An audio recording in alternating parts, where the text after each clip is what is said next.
Welcome back. Italy and Spain have deployed their navies from drones targeted at the Global Sumud Flotilla. The convoy of about 50 civilian boats is carrying lawyers, parliamentarians, activists and Swedish climate campaigner Greta Thunberg. It is attempting to break Israel's naval blockade of Gaza. Activist on the Global Sumud Flotilla, Dr. Fatima Hendricks, joins us for more on that story.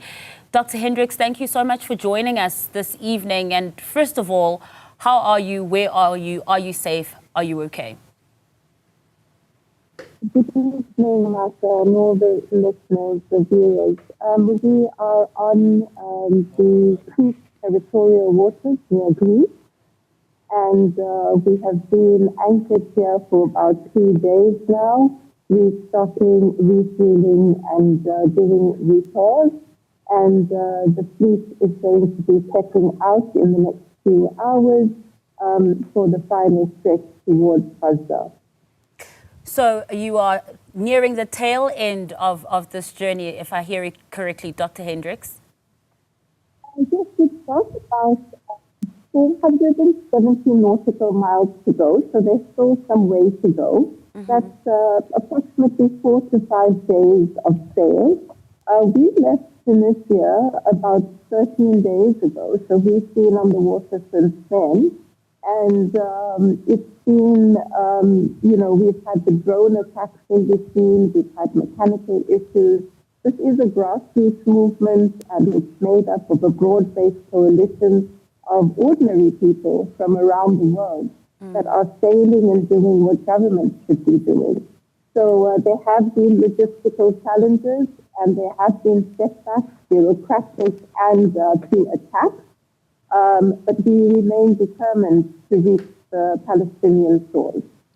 Sure. What you're describing really does sound horrific. And it's just in a previous package of ours, one of the passengers on one of those vessels described it as a crazy nightmare. You speak about being under attack, logistical errors as well, but also the drone attacks. If you could just paint the picture for us and take us to, you left Tunisia, you say, about 13 days ago.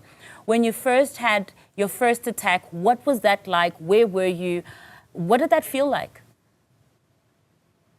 So the first attacks actually happened at the port when the boats were parked in Tunis.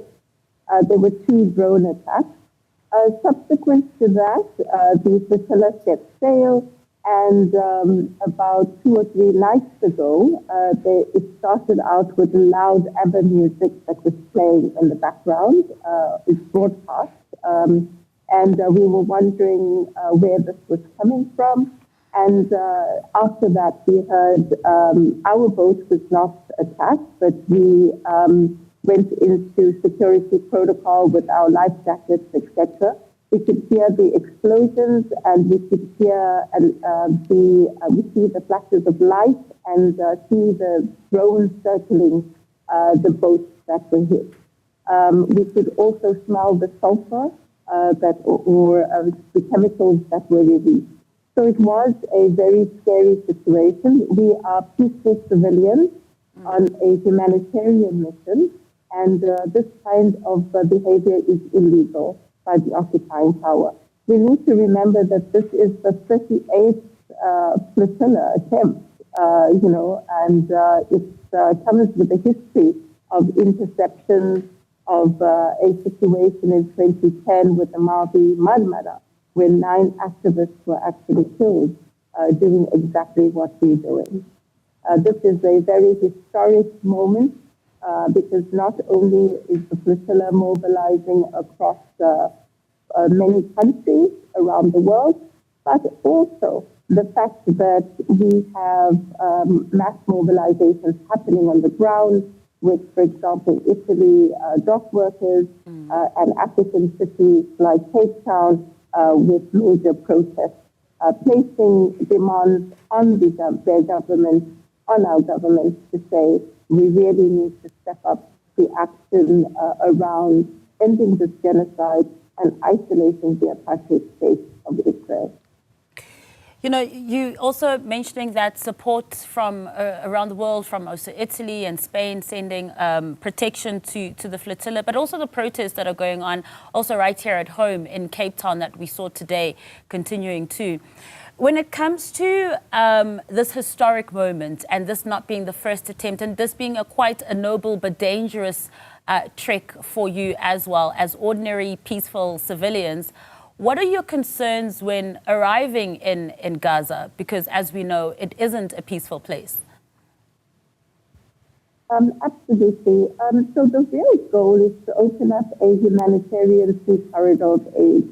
And the narrative that the occupying power is pushing is that we should just deliver the aid and be on our merry way. Well, here's the thing. They could very easily open up the crossings, such as Rafah, and let the many trucks that are currently parked there with rotting aid because of the delays into Gaza very easily. Instead, they have chosen to form the GHF, which lures people to food sites and then executes them. And so we need to break this illegal peace by land, by sea, and by air. And the land efforts were seen with the global movement to Gaza that happened and the kind of pressure to open up the borders that happened a few months ago. But these are Palestinian shores that we, by international law, have every legal right to reach in providing a corridor or opening up a corridor of humanitarian aid. The question here is who is making this dangerous? Who is making this mission, one source with such dangers? It's the occupying power that is behaving illegally and immorally by starving an entire population from food, from water, from medicine. I'm an occupational therapist. I work in healthcare. I'm a member of Healthcare Workers for Palestine, South Africa. And we know the toll that it has taken. The genocide has wiped out the healthcare system, and it is a mass disabling crime against humanity with the highest number of amputees, let alone the psychological, kind of trauma that's being inflicted. Absolutely. Dr. Fatima Hendricks, really wish you well in your voyage and all those who are also on that vessel with you on their way to Palestine. And apologies for that poor sound quality. Hopefully you could make out what she was saying. She is in the middle of the ocean on her way to Palestine right now.